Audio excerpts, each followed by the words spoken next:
So now I try to. So just I finished my PhD last year. My PhD was how we can allocate global carbon budgets equitably across the countries, and then using that those fairly allocated carbon budgets to bring about just transitions in global south. I focused on India to do so, and when I was finishing my PhD last year, I was I I started working on this project.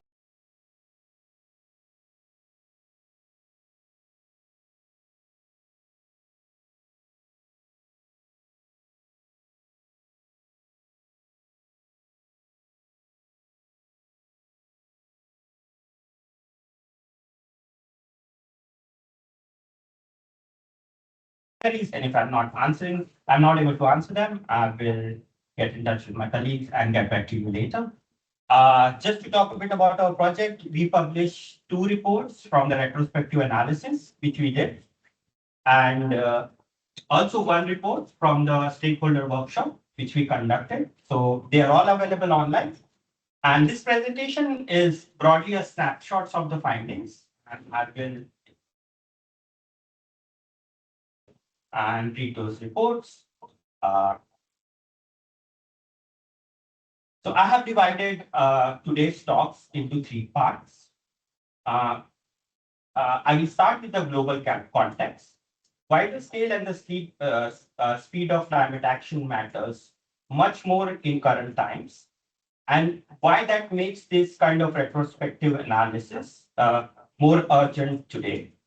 Then I will take you to the UK. I will bring you to the UK context in which I will talk about more about the project. We reviewed over 80 energy scenarios developed between uh, 2000 and 2009, and ask like what we learned from them with the benefit of hindsight. And finally, we conducted expert stakeholder workshops. So with about 12 researchers, some of who were involved in producing the many of the scenarios that we reviewed. So the findings from that, I will end the presentation with that. So let's talk with the global context. So when those of us who work on climate change talk to each other, we talk in temperatures 1.5, 2 degrees C, 3 degrees C. But for most people outside this field, these numbers sound abstract. What people really care about are impacts. Impacts that you can see on the slides: a failed harvest, a drought-tracked land, a flooded street, a wildfire in which you can see a family leaving their home. And then what follows that? People are interested in food insecurity, water insecurity, and the mass displacement that happens with climate impact. I will take a bit more time on this slide because I think it is important to talk about the context. So we talked about impacts, but I want to take this a step further and point out that what we are really interested is not impacts. We are interested in the rate of change of impacts. This point is also made by one of my colleagues, Kevin Anderson. So what is happening now with the climate change is that these changes are unfolding. If these changes are these changes which are happening because of climate change, if they unfold over thousands of years, societies and ecosystems will adapt. But what is happening increasingly is that these are unfolding over decades, and sometimes now with years, with the increase in the intensity of the climate impacts that we are seeing across the world. Which brings me to the question that you see on the board, on the slide. Can we adapt to the current rate of change in impacts? Can, I want you to focus on the word we. The we framing here in this question has long been framed by a relatively small group, largely wealthy, largely from industrialized global north. And that matters because what is underneath this question is what we count as dangers. Science can tell us, we can make a judgment about dangerous based on science. But I think dangerous is more personal, it is more political, it is cultural. We sitting here, a scientist sitting here in this room or in Manchester, uh, we hold a very different view about what is dangerous than someone who comes from a drought-prone region in Vidarbha. And that is very much important. Why am I talking about this? Because when we are talking about let's hold to 2 degree, let's hold to 1.5 degree, they are not scientific thresholds. They are political choices about acceptable risk made largely by one group on behalf of the other. For many people living on this planet, climate change isn't a future threat. It is already a lived reality. Let me explain this a bit further. Um, Let me take you and talk about Peter Singer. He was a philosopher, and he has this very good analogy of a child drowning in a pond. If you're walking by and if you see a child drowning in a pond, you feel a moral duty. You don't think where you are going, how new clothes you are. You feel a moral duty that you have to jump in the pond to save that child. That's the moral duty, and that's what people see about when it to climate change. It's a moral duty and responsibility. Let me expand that a bit further, and I want you to imagine instant that the child drowning in the pond is uh, the child drowning in the pond is your sibling, or maybe it's your own child. Suddenly, the question of moral duty does not arrive. You do not deliberate. You don't weigh the cost. You have to directly jump in. Why am I giving you this example? Is that this is how I see climate change. Like someone like me, coming from global south, coming from an indigenous community, the child is the pond is not the stranger. That's why the we is very much important in this because and that's why I want you to hold on to that we. And why I spend a bit time on this slide is because the same questions run through scenarios also. Who built them? Whose future did they imagine? And who was left out? Very important. So hold on to the B. I'll come back to it at the end of the presentation. Let me take you talk about that discussion about the we, what counts as dangerous, who decide. It's not new. The international community has been wrestling with it for more than 30 years. It all started in 1992. As you will know, the Rio Summit, the famous picture there. Two articles I will talk about, which I think are important for this talk today. One is the Article 2, the ultimate objective. This this tells this is the whole point of the convention in one sentence. To prevent dangerous anthropogenic interference with the climate system, or else in plain English, to cut to hold dangerous levels of climate change. Second, Article 2 talked about all we need to cut emissions. The Article 3 talks about uh, common but differentiated responsibility. What does that mean? Richer industrialized countries, including UK, committed back in 1992 to go fast and to go faster than everyone else. And it is that standard against which UK actions, UK scenarios need to be judged. Lastly, it took 23 years later for us to define what is dangerous. In Paris, we talked about that the primary commitment must be to keep the globe well below 2 degree and to pursue for 1.5. Later, recently, the International Court of Justice, in its advisory, expanded it and talked about that 1.5 degrees should be the primary target and not the secondary one. Okay, to end the global context, it will end on two numbers of carbon budget. These numbers do not include CDR, but let me explain something we call a carbon budget. As you can see, Think about carbon budget as a monthly salary.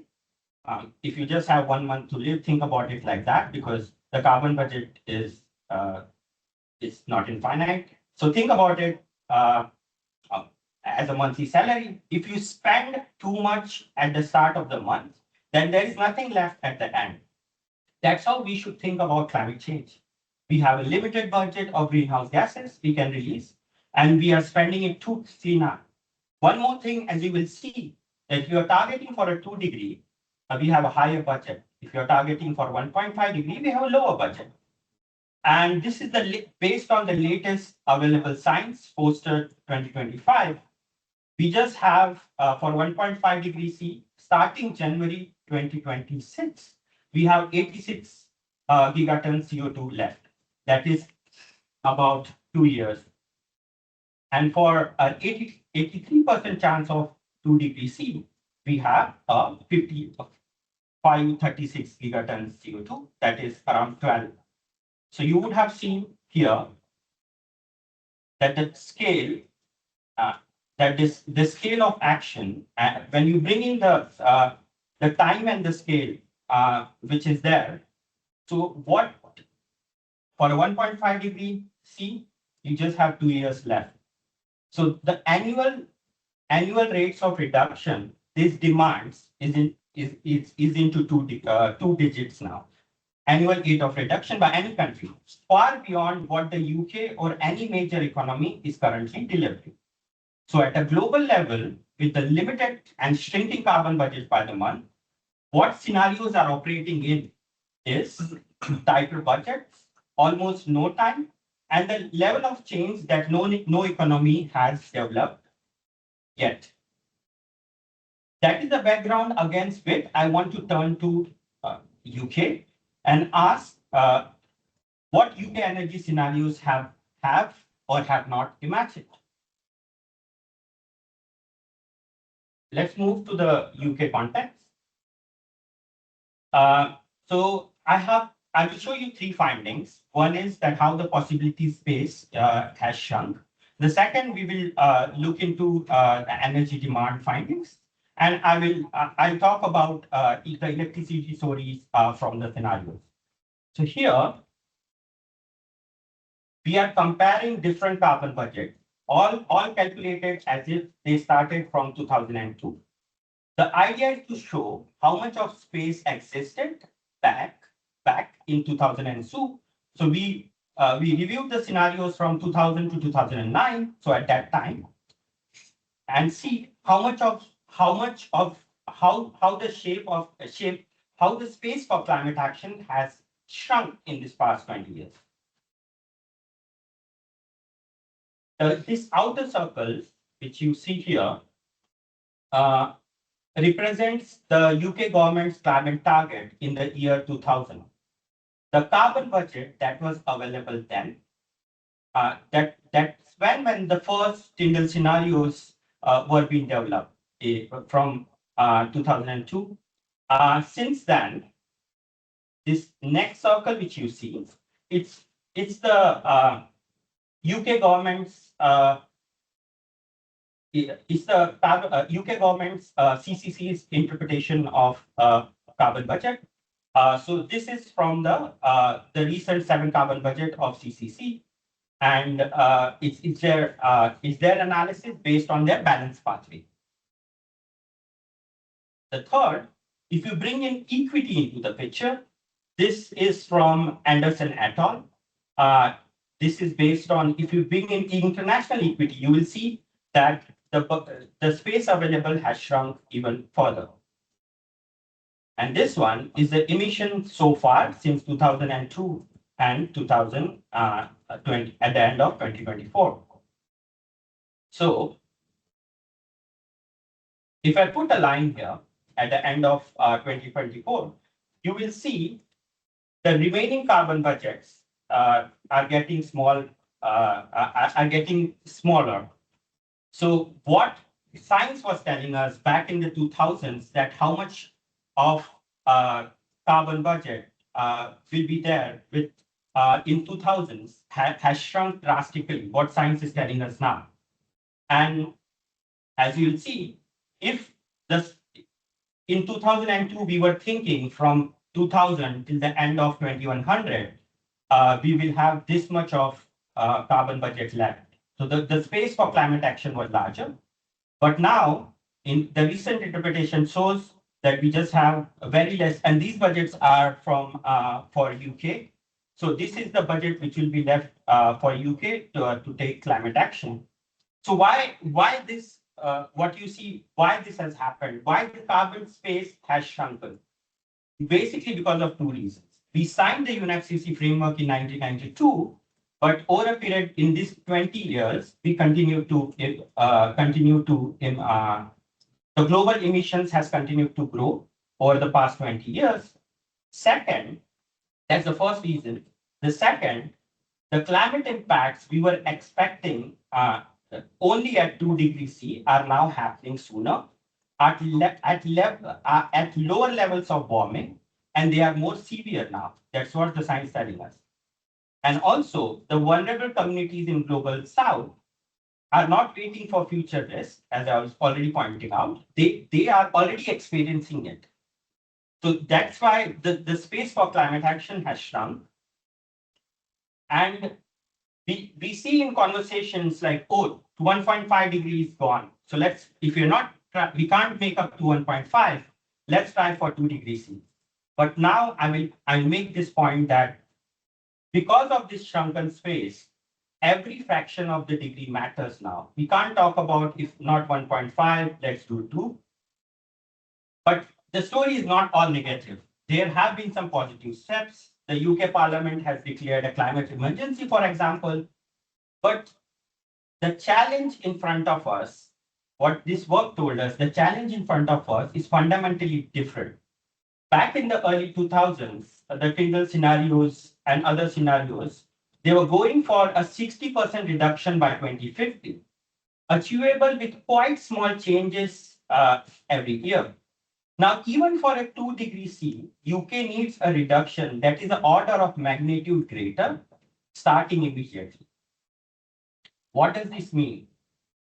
It means that along with the large-scale transformation of energy system, we need to think of radical and fundamental shifts in behavior, technology adaptation, and changes in everyday practices.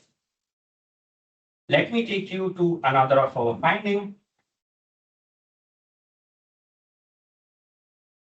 about energy demand.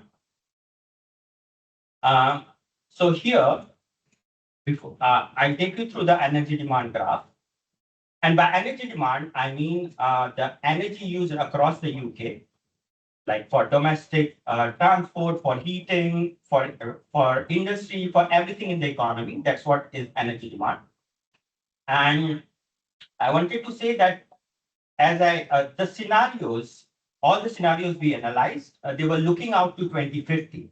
But to understand today, what we have done, we have taken a snapshot at 2022 to see where things stand today. Here, on the horizontal axis, we have energy demand measured in million tons of oil equivalent. That's just another way of measuring how much energy is being used. But first, I want you to look at these two vertical lines, which you see here. The blue line here shows energy demand is in 2002. The orange line shows energy demand in 2022. As you can see, the energy demand has fallen in past 20 years in the UK energy system. The actual energy demand has fallen in the UK energy system in past 20 years. And there are several reasons for this: economic shocks, structural changes, gain in energy efficiency across sectors. There is the whole point of rebound effect. I won't go into that. Now, I want you to focus on these two sets of scenarios. The top one is the Tyndall scenarios, which were released in 2005. And there was another set of scenarios which were released a year later, which are there at that.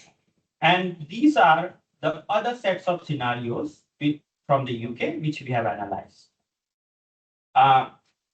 I want to make I want to point out that not all these scenarios on the graph they had different objectives, and carbon reduction wasn't the goal for many.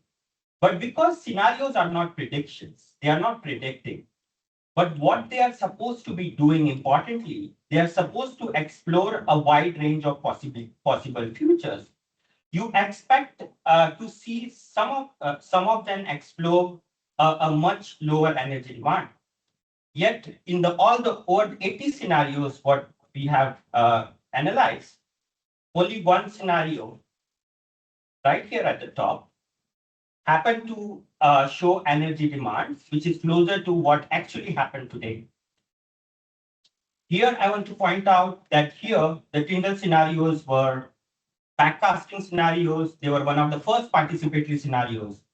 And most of the other scenarios were based on least cost optimization. So as you see, the Tyndall scenarios here, they explore a larger possibility space as compared to the least cost optimizing modeling scenarios, which are also dominant now with the integrated assessment models. And if you have to think about three important questions from this graph. The first one being, was there a missed opportunity to model more transformative change in energy demand? If scenarios would have modeled more transformative change in the energy demand, could we have seen a more transformation in the UK energy system than what we see today? Second, if the highest possible ambition had been modeled at that time, could the energy transition be more advanced than it is today?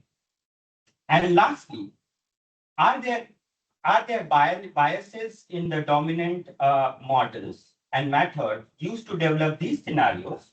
And even now with the integrated assessment modeling, which dominates the policy landscape and even IPC, both then and also now, which marginalize a focus on reducing energy demand.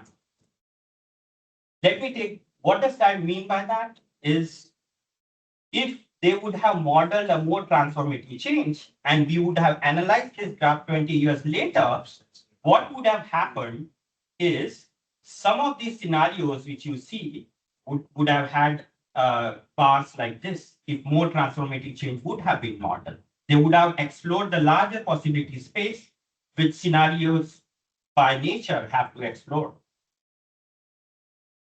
Okay, this is another complex graph, but let me not take you through it. I just want to point out three important points here. We can discuss about this later. First is that the electricity share in the UK total energy mix has barely changed in past 20 years, despite the evidence back then pointing that electrification is essential for decarbonization. Second, almost all scenarios assume coal will continue to play a major role.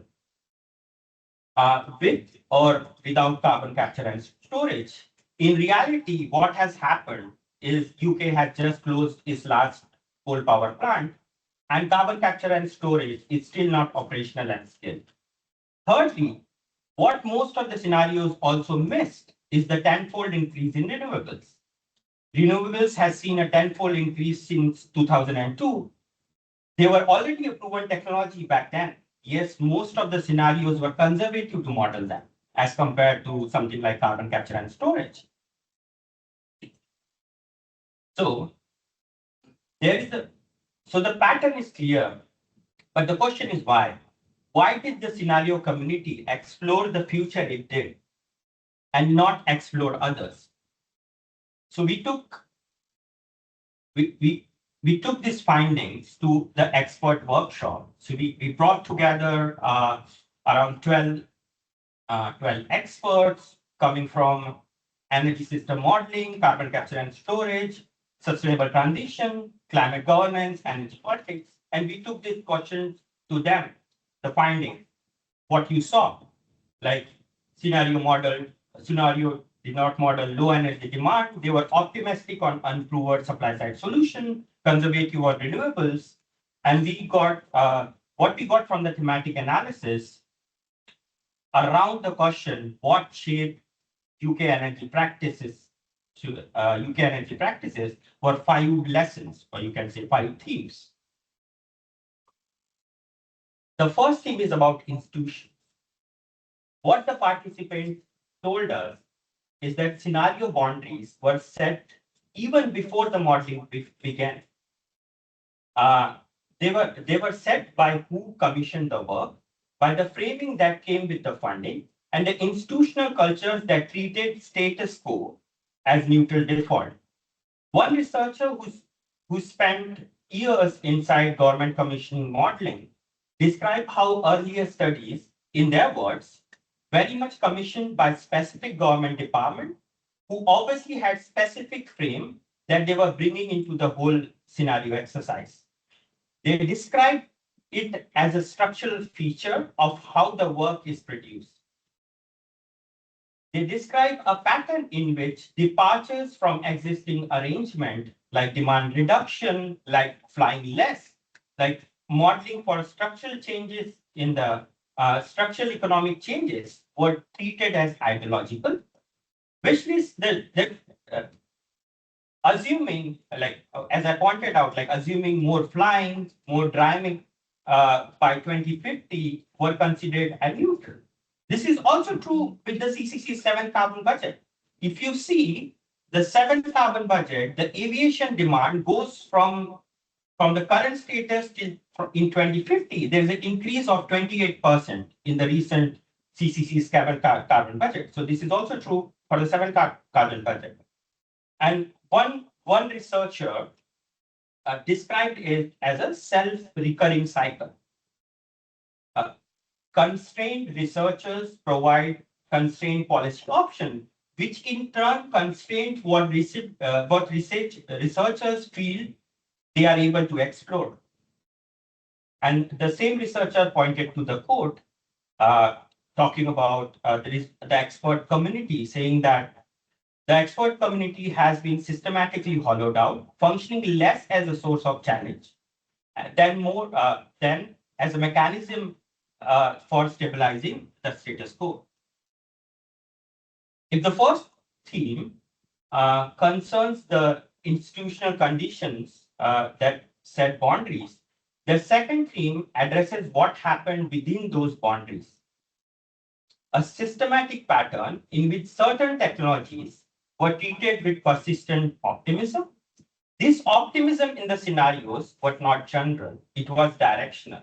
It was pointed, as they pointed out, point consistently towards supply side technologies, which are compatible with existing economic structures. Other kinds of features were not treated, such as like demand side. Sorry. Like technologies like carbon capture and storage, and now carbon dioxide removals were treated with more optimism. And such like structural changes in the economies or demand side energy demand reduction or side increase in public transport were treated as not with that optimism. And the most extensive the most extensively discussed example was on carbon capture and storage. Past scenarios, as I said, explored a significant carbon capture and storage. Scenarios were telling us that there will be full-scale carbon capture and storage in the UK operational now, yet we don't have industrial scale CCS operational now in the UK. One researcher even pointed out, even with last 30 years of funding in the carbon capture and storage research or technology, only 0.03% of the global fossil fuel CO2 emissions are now being captured and stored. That's where we are.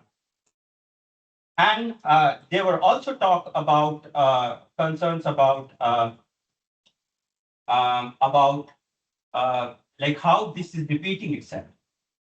Why I say that? Let me again come back to CCC, the carbon dioxide removal technology, engineered removals. Today we have zero in the UK.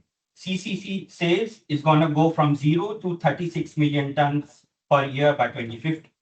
That's 870 times the current global capacity, only for the UK. CCS for electricity and blue hydrogen, from today, 0 till it's going to go up around 0 to going to go up 33 million tons CO2 per year by 2050. That's what the current 7 carbon budget says. That 3 times the global capacity. And I pointed out their demand side, the CCA doesn't have the same assumptions. Like in last 10 years, car travel in the UK reduced by 4%. But if you see the balance pathway of the CCC, they project that there will be an increase in car travel in the UK by 10% by 2050. So on the demand side, the optimism is not that high.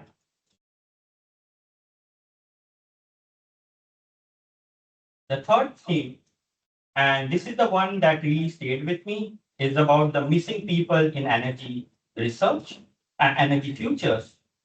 This theme captures that various ways in which people, as publics, as differentiated socioeconomic groups, as participationers navigating through implementations, and as communities living with climate impacts have been absent from or is adequately represented in energy scenario development.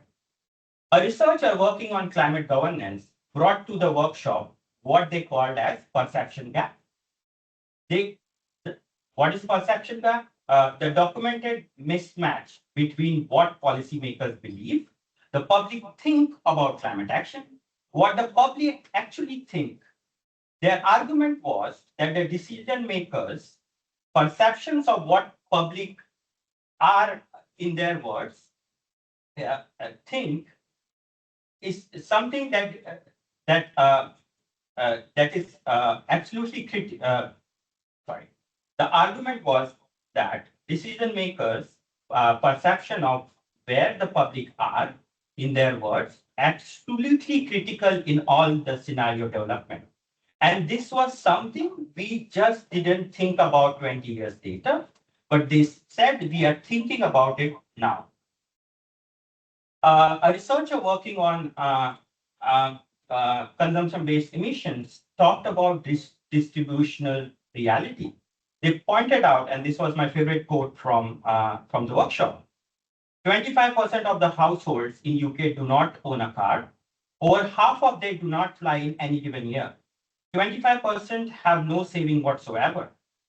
But it really is the very elite group that dominates the thought process when we talk about climate policy or even the scenario development.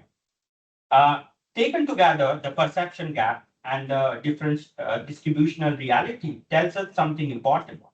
If future scenarios are going to be fit for purpose, they need to bring people, equity, and lived experience into the process, not as an afterthought, which happened before, but as a core to how we construct the future, which is equitable for all.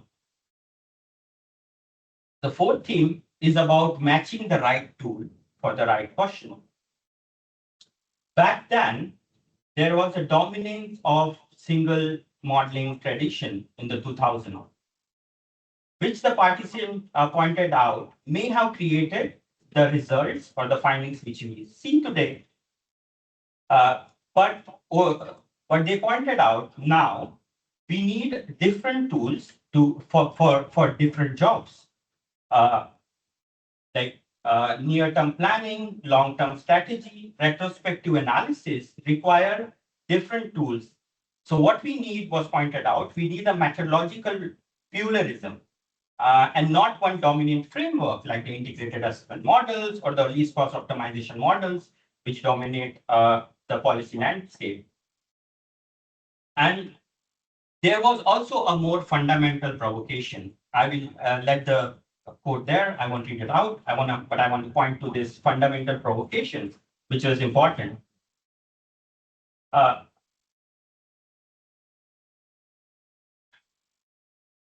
So And there was where scenarios as been traditionally practiced as even the right tool for the problem now in front of us. What does that mean? That the original scenarios purpose was they were thinking about long range scenarios over a period of long time horizons for a possibility space to exploring the possibility space. But now, since as I pointed out, the horizon has shortened. So if the real question is what can be achieved in the next 10 years within the policy cycles we actually have, then different forms of evidence may be more appropriate. One participant even argued of abandoning the 2050 framing altogether in favor of a 10-year plan uh, that treat production and consumption of coupled systems. So the scenarios. The whole point is, do we need this long time scenarios, or do we need more short term 10 years plan that was brought about and that was widely agreed by the participants? The last theme is the politics that scenarios cannot escape. Most of the modelers like to think that that their work is neutral. I do not think that because I think the, the scenarios cannot escape that they are political objects. They are shaped by the political conditions. They embody political choices. And even like if you see in IPCC or if you see United Nations conferences, they are even used as political instrument, whether or not the producers of the scenarios acknowledge it or not. And one important point was also raised in the workshop, the question about researchers' positionality. Participants collectively argued that modelers and analysts need to be self-critical about where they sit within the system and how their own position shape the work they produce. One researcher working on climate governance put it into a quote, as you can see on the slide. We need to think very carefully about the interest, worldviews, and power dynamics of the people in the system, which includes us. Hence, scenario developers are not outside the system they analyze. Our funding structures, our institutional homes, our disciplinary cultures, all of these shape what we produce. Not through a deliberate intent, I want to point out, but through a cumulative effect of working within commissioning agreements that reward certain kinds of outputs and not others. Okay, to end my presentation, let me end with a slight provocative conclusion. 20 years of energy scenarios were not wrong about the future. But what they actually did, they did constrain the debate. They were narrow about what futures we permitted ourselves to imagine. The narrowness was not technical, it was institutional, methodological, and political. It was ours. A narrow technocratic expertise. And if we, I'm coming back to the we, if we produce it, with the technocratic expertise, the net retrospective analysis will be returned against an increasingly hotter and unstable climate, and maybe also against societal and ecological collapse. I want to end with one of my favorite quotes by Sheldon Chisholm. Is like, if they don't give you the seat at the table, bring a folding chair. I want to add to this quote, until you get that chair, it is the responsibility of the people in the table to speak for you. And here in table, I'm talking about our research groups. I'm talking about IPCC negotiations. This is important that this is what I mean with the table here. Thank you. These are the three reports. I gave a snapshot. I might have rushed through a lot of things, but please download our report. That's the workshop report, and this is a mini booklet if you don't want to read very long reports, and it looks really good. That's my favorite report if anyone is want to read it. Yeah, thank you. I am not on any social media. That's my problem, but I am always responsive to mails. That's my name and that's my email ID. So please mail me. I will respond quickly. Thank you.